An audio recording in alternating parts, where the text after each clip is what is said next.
తెలంగాణలో మృగశిర కార్తె ప్రారంభం వాతావరణ మార్పులతో రైతు పొలాల వైపు మళ్ళింది. గత కొన్ని రోజులుగా వర్షాలు పడుతుండడంతో భూమిలో తేమ ఏర్పడింది.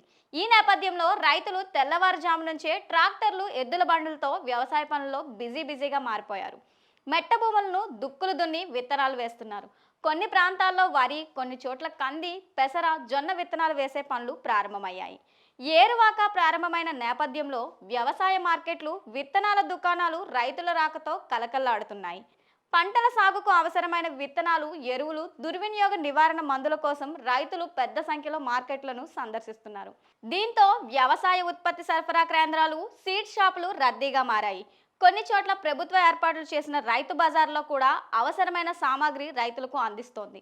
ఏరువాక సమయంలో నకిలీ విత్తనాల మోసం జరగకుండా చూడటానికి ప్రభుత్వం ప్రత్యేక జాగ్రత్తలు తీసుకుంటోంది. రైతులకు నకిలీ విత్తనాల గుర్తింపు, వాటి వల్ల కలిగే నష్టాలపై అవగాహన కల్పిస్తోంది.